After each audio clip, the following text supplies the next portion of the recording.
விஜய் வந்து இந்த கூட்டணி கட்சிகளுக்காக கதவை திறந்துட்டு உட்கார்ந்துருக்கிற மாதிரியும், யாருமே அவரை நம்பி வராத மாதிரியும், அதனால் விரக்தி அடைந்த விஜய் இவங்களோட கூட்டணிக்கு போற மாதிரி ஒரு நேரேட்டிவ் செட் பண்றாங்க.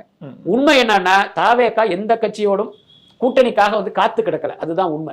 இப்ப திமுக கூட்டணியில வந்து சில கட்சிகள் போகுது, அதிமுக கூட்டணியில சில கட்சிகள் போகுதுன்னா, இவர்கள் கேட்ட சீட்டை இந்த கட்சி தருதுங்கிறது மட்டுமே காரணம் இல்லை. எனக்கு இத்தனை சீட்டு கொடு, என்ன இவ்வளவு நோட்டு கொடுங்கிறது தான் இவர்களுடைய பிரதான கோரிக்கையா இருக்கு. ஒவ்வொரு தேர்தலிலும் அந்த கூட்டணிக்கு தலைமை தாங்குகிற கட்சிகளிடம் பாத்தீங்கன்னா பல 100 கோடி ரூபாய் வாங்கி அதுலதான் அவங்க சர்வைவல் பண்ணிட்டு இருக்காங்க. அதை வைத்துத்தான் இவர்களுடைய பேரமே நடக்குது. எனக்கு இத்தனை சீட்டு கொடுங்க, இவ்வளவு ரூபா பணம் கொடுங்க, பணம் வந்து இவ்வளவு கண்டிப்பா வேணும், நீங்க சீட்டு வேணா குறைச்சுங்க, எங்களுக்கு ராஜ்யசபா எம்பி கொடுங்க, இவ்வளவு ரூபா பணம் வேணும், ராஜ்யசபா எம்பி தரலையா அப்ப பணத்தை இவ்வளவு ரூபா அதிகமா கொடுங்க. ஆனா இப்படி ஒரு நிபந்தனையோடு நீங்க தாவேகா கிட்ட போக முடியாது. தாவேகாவோட நீங்க போனீங்கன்னா உங்களுக்கு கௌரவமான சீட்டு கிடைக்கும். ஏன்னா அதில் நீங்கள் வெற்றி அடைவதற்கு வாய்ப்பு இருக்கு. விஜயனுடைய செல்வாக்கு உங்களை வெற்றி அடைய வைக்கும். ஆனா இங்க இருக்கிற அரசியல் கட்சிகளா என்ன பண்றாங்க அப்படின்னா, இப்போ ஒரு கூட்டணி கட்சியோட போறோம், திமுகவுடைய அதிமுகவுடைய போறோம், ஒரு 500 கோடி 1000 கோடி பணத்தை வாங்கினா அதுல ஒரு 1000 கோடி கிடைச்சிச்சுன்னா 500 கோடியை பதுக்கிடணும், 500 கோடியை செலவு பண்ணணுங்கிற ஒரு கான்செப்ட்ல தானே போறாங்க.